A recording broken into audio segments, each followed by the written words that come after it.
মাঝে, মাঝে কোনো কিছুই ভালো লাগে না। না শরীর ভালো লাগে, না মন ভালো লাগে। কোনো কিছু করতেও ইচ্ছা করে না। দেখা যায় সারাটা দিন বিছানায় শুয়ে কাটিয়ে দিতে ইচ্ছা করে। যে আমি কোনো কাজ ফেলে রাখি না, সে আমি কোনো কাজও করতে ইচ্ছা করে না। তো হ্যালো, আসসালামু আলাইকুম। আশা করি সবাই খুব বেশি ভালো আছেন, সুস্থ আছেন। যত যাই কিছু হোক না কেন, কোনো কাজ করতে ইচ্ছে হোক নাই কেন, কাজ নাই করা হোক, কাজ ফেলে রাখা হোক না কেন, তার মধ্যে রান্না জিনিসটা ফেলে রাখা যায় না। রান্নাটা করতেই হয়। হোক সেটা নিজের জন্য কিংবা অন্যের জন্য। রান্না ছাড়া দিন কাটানো সম্ভব না। হাজার খারাপ লাগলেও, হাজার বিছানায় বসে সময় কাটিয়ে দেওয়ার ইচ্ছা থাকলেও ঘুরে ফিরে সেই রান্না করতেই হয়। রান্নাঘরে যেতেই হয়।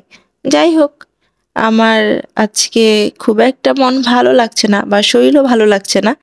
তাই এই কথাগুলো বললাম। তো হাজার খারাপ লাগার পরও দেখা গেছে যে রান্না জিনিসটা বাদ দেওয়া যায় না। রান্নাটা করতেই হয়। তো আমি এখানে হচ্ছে ফুলকপি তরকারি রান্না করব। শীতের মধ্যে তো ফুলকপিটা একটা মোস্ট ফেভারিট সবজি। তো আমি নরমালি ফুলকপিগুলা এভাবে রান্না করি। এভাবে রান্না করে খেতে খুব বেশি ভালো লাগে আমার কাছে। তো আমি ১ম এ আলুগুলা ভেজে নিয়েছি, ফুলকপিগুলা ভেজে নিয়েছি। তো আমার কাছে ভেজে নিয়ে রান্না করতে ভালো লাগে। তো আমি ফুলকপিগুলা লবণ দিয়ে ভিজিয়ে রেখেছিলাম। আর তার ফাঁকে হচ্ছে মাছগুলা ভেজে নিয়েছি। নিয়ে এখন হচ্ছে রান্নাটা বসিয়ে দিলাম। আমি নরমালি এভাবে ভেজেই রান্না করি। তো এখন হচ্ছে পেঁয়াজ দিয়ে দিলাম। সামান্য তেলে এখন হচ্ছে চেষ্টা করছি অল্প, অল্প তেল দিয়ে রান্না করার। কিন্তু খুব একটা হয়ে উঠতে পারছি না, পারি না আমি।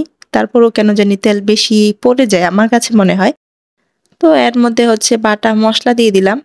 আদা, রসুন, পেঁয়াজ পেস্ট দিয়ে দিলাম। দিয়ে এখন হচ্ছে হলুদ গুঁড়ো আর লবণ দিয়ে আবারও একটু তেলের সাথে মসলার সাথে মিক্স করে এর মধ্যে হচ্ছে পানি দিয়ে দিব যাতে লেগে না যায়। দিয়ে হচ্ছে বাকি মসলাগুলো দিব। মরিচের গুঁড়া, ধনিয়ার গুঁড়া আর হচ্ছে জিরার গুঁড়া দিয়ে মসলাটাকেও ভালো করে কষিয়ে নেব। তো যা বলছিলাম, যতই খারাপ লাগুক না কেন, যতই ইচ্ছে করুক না কেন যে সারাটা দিন বিছানায় শুয়ে বসিয়ে কাটিয়ে দিব, সেটা কি আদৌ মেয়েদের পক্ষে সম্ভব হয়? অন্য সব কাজ ফেলে রেখে দিলেও রান্না জিনিসটা ফেলে রেখে দেওয়া যায় না। নিজের জন্য তো নাওই, অন্যের জন্য হলেও রান্নাটা করতেই হয়। দেখা গেছে যে আমার নরমালি শরীর খারাপ রাখলে বা মন খারাপ থাকলে খাওয়া দাওয়াটা আমার খুব একটা করা হয় না। তো বলা যায় যে নিজের জন্য না, মেয়েরা নরমালি অন্যের জন্যই করে থাকে। অন্যের জন্যই রান্নাটা করে থাকে বা করে। তো তার জন্য মন খারাপ করে আর সময় কাটানো, রিল্যাক্স টাইম কাটানো তো কোনোভাবেই সম্ভব না। রান্না করতেই হবে। রান্নাঘরে আসতেই হবে। আমার আসলে হুটহাট করেই মন খারাপ হয়ে যায়। হুটহাট করেই শরীর খারাপ হয়ে যায়। সেটা বলে কয়ে আসে না বা বলে কয়ে কোনো কারণের জন্য হয় না। যাই হোক, তার জন্য তো আর রান্না গ্যাপ দেওয়া যাবে না। তো আমার খুবই পছন্দের বা খুবই ভালো লাগে এভাবে রান্না করে খেতে। তো আমি বড় মাছের ঝোল করতেছি। আমার কাছে এভাবে ঝোল করে রান্না করে খেতে খুব ভালো লাগে। তো আমার সবজিগুলা যেহেতু আমি ১ম এ ভেজে নিয়েছিলাম, তারপরে মসলাটাকে ভালোভাবে কষিয়ে নিয়েছি। মসলার সাথে সবজিটাও কষিয়ে নিয়েছি। নিয়ে এখন হচ্ছে ঝোলের পানি দিয়ে দিলাম। তো ঝোলটা কিছুটা ঘনত্ব হয়ে আসলে, টেনে আসলে এর মধ্যে হচ্ছে আমি মাছ দিয়ে দিব। আর উপর দিয়ে কয়েকটা কাঁচামরিচ আর হচ্ছে ধনেপাতা।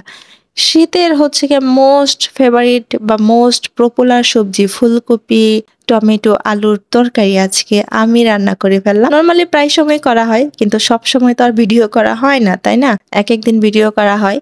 আর যেহেতু ভিডিও করি, তাই শখের বশে সবটাই করা হয়। আর এগুলো রান্না আপনারা খুব ভালো করেই জানেন। আপনারা আমার থেকে ভালো জানেন। তো ভিডিওটা এখানে শেষ করব।